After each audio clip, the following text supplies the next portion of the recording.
welcome back to my channel, or welcome to my channel. If you're new here, hi, I'm Megan and I make videos every Wednesdays and Fridays.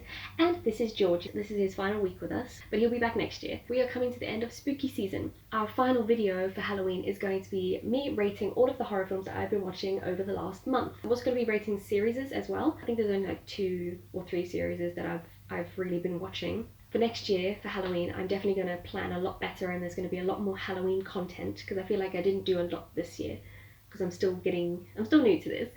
The way we're going to be rating these films and series is from best, good, okay, poor, just no. So the first film that we are rating is Smile. I'm not going to give anything away if you haven't already seen it. I 100% recommend going and watching this movie. I haven't screamed at a horror film in years. I'm not an avid person when it comes to horror films.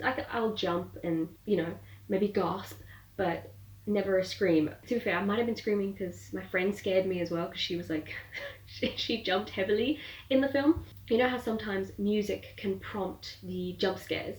In this case, there was no music to prompt said jump scares. So there was just this ominous silence, and they picked very, very good unexpected places that the jump scares would be. I'm not going to give any away other than the ones that were in the trailer that I knew about. I jumped at almost every single one. Also, the whole concept of taking the idea of something that is meant to be nice, like a smile, but taking it and turning it into something creepy. So yeah, Smile goes in best because currently it's the best horror film that I've watched in a long time. So the next film we're rating is The Love Witch, and this was made in 2016, but it gives off the feel that the film was made in the 1960s. If you look at how the film was designed, it's a very 60s style of filming, and even the poster of the film, it's like a painting, like they used to do in the 1960s and 50s. They looked painted, if you know what I mean. But I definitely wouldn't class it as a horror film. But what I will say is a lot of scenes were quite boring and felt a bit like there was not a lot going on. The pace of the film was very slow, but overall, I think we are going to put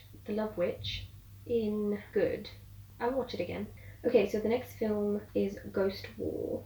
This group of soldiers end up at a house that happens to be haunted. They start seeing things that they shouldn't be seeing, such as ghosts, and things start happening to them. And I don't want to give things away, because if you want to watch it, well then I don't want to be the spoiler. I was heavily disappointed in the ending. It kind of ruined the concept and the idea that I already had built up in my head from the beginning to the end. But what I will say, it was very unexpected. It's the one thing that I'm really annoyed about. I wish they had just kept it going and then the film just ends. It's irritating. So I'm going to put that in okay. It's a good film. It moves fast. The idea was there, but the ending just did not help. The next film we're rating is X. This group of people that rent out a house on a farm by 2 elder folk, and they are filming a porno. I think it was like the starting boom of the porn industry. Then things start to happen and people start getting killed, and there's a lot to take in. The plot was good, the storyline was good, the concept I liked. I would say I would put it in good, because I would watch it again. It's not the worst film that I've watched, and it's definitely up there with The Love Witch. I think they're sort of on par with each other, rating-wise. The next film is Barbarian. If you haven't seen this already, it is new in the cinemas, so I won't give anything away. But what I will say is I did not like it. I liked that Bill Skarsgård was in it, because I love that man. But I did not like this film. I thought it was boring, and the concept in the film was very overused, in my opinion. There's one specific idea that they've obviously written into the script that they've used in multiple films, and I personally just don't care for it. It kind of reminded me of Hills Have Eyes. The idea of the people who live in the hills. That is what I'm trying to say. The jump scares were subpar. I like the fact that the jump scares were in the dark, so you did get a bit more of a whoop. I wouldn't watch it again, so I'm going to say nope. The next film is The Accursed. So the film itself is quite impressive. The way it was directed was great. There was a lot of unsettling moments in the film, but it lacked any type of jump scares or horror or anything that elevates that it is a horror film. It does invoke a lot to do with family and the problems that come with sometimes when it comes to mental health and family. The ending never added up to anything. It just kind of had a good plot and then poof, ending. Nothing. In my mind, I'm going to put it as poor. The next film we're going to be rating is Nix. The film deals with a lot of grief, past regression, a lot of regret. If you're into that sort of thing, then the film is definitely for you. It also deals with mental health. It deals with the death of a child. It deals with a lot of self-absorption. It shows a real honest and confusing idea of how grief can feel for a lot of different people, particularly the main character. And I think if you do see the film, you'll know what I'm talking about. There's a lot of twists and turns, a lot of emotions, a lot of things that the character wish he had done or that he would have said, and unfortunately because of certain things that have happened, he can't change that. I'm gonna put this in okay. The Resort with a Z. This is a classic zombie film. I am a big zombie film fan. I don't know why. So the apocalypse has happened, but there's still a couple of zombies left. This one particular lady has a lot of money and she decides she's going to make a resort specifically for people who can go and shoot said zombies, you know, to help with their pain or their issues with how the apocalypse happened and family members that died and turned and stuff like that. But what happens when you start running out of those zombies? Because there's only going to be so many. Fortunately, she starts turning refugees into zombies for the resort goers to shoot. Eventually, someone comes into the resort and puts a virus into their computer system and shuts down everything. The zombies get loose. The zombie apocalypse starts once again. It's on a remote island, so the zombies can't obviously get there, but the ending I think was very good. I actually really enjoyed this film. I'm going to put it in good. So the next film is Piggy, and if you haven't watched it, I do recommend going and watching it. What I will say is the ending could be better, but the overall film deals with a young woman who is a little bit bigger than the rest, and she is heavily bullied, so it does focus on bullying in this day and age. It was slightly romanced, so it takes her own psychological thoughts, and she does end up having feelings for the person that is hurting other people to sort of help her in a way. Other than that, it's a well acted film. The rooted moral is the idea of bullying and how to deal with it, and the character itself was not very assertive or very outspoken, but she captured the essence of a young teenage girl very well. So I'm gonna put that in good.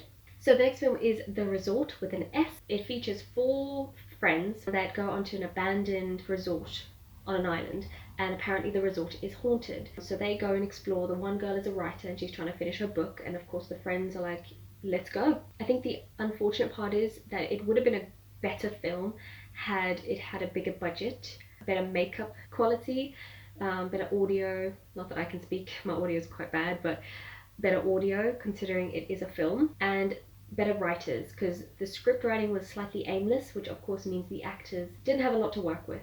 And also the film takes a long time to get to the actual events, the stuff that we want to see, the scary bit. But what I will say is it's not a terrible film. I'm going to put it in poor.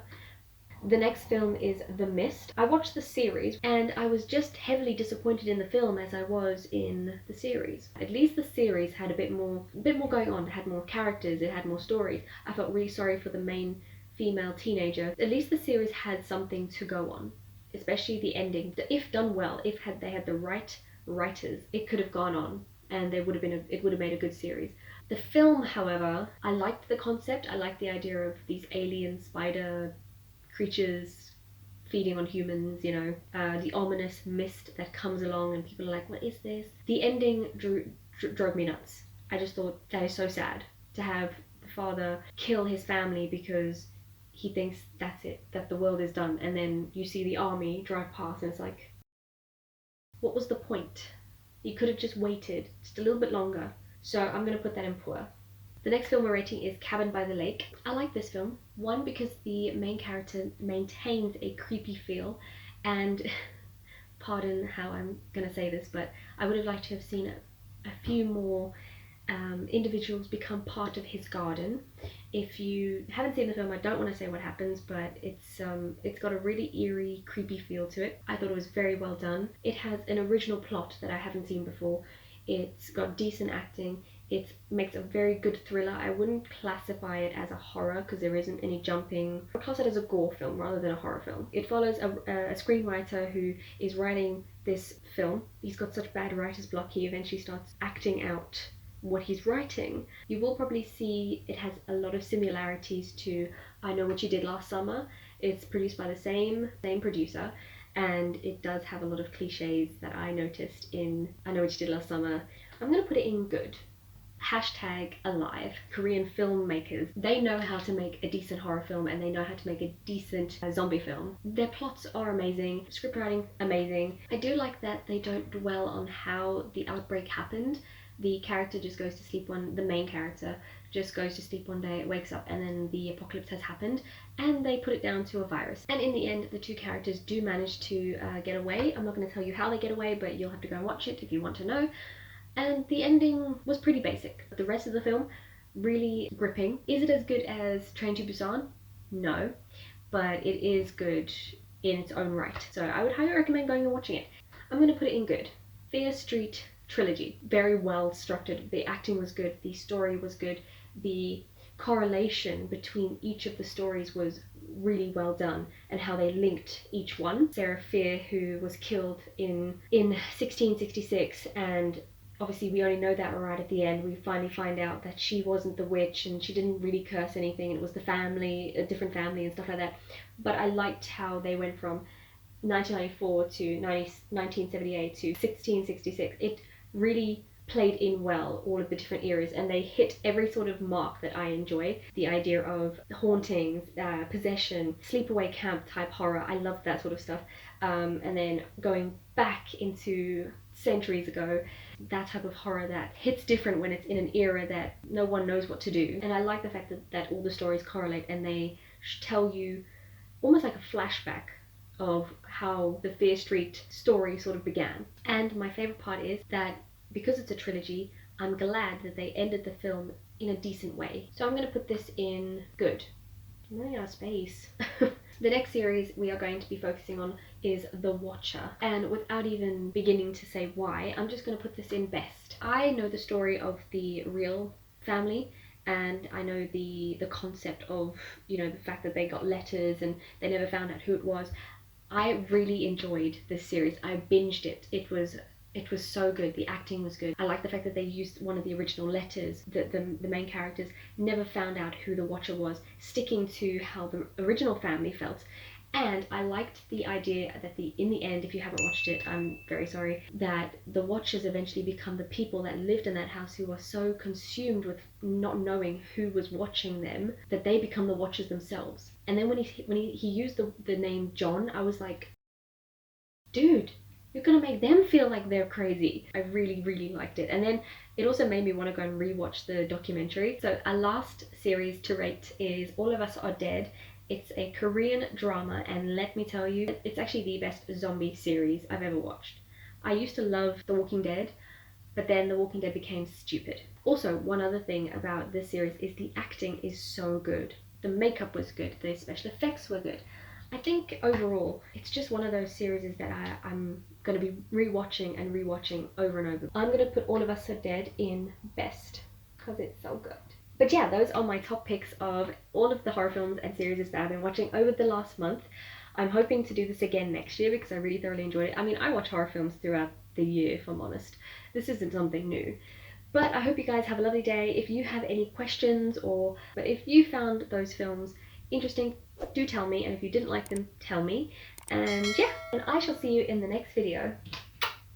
Bye guys!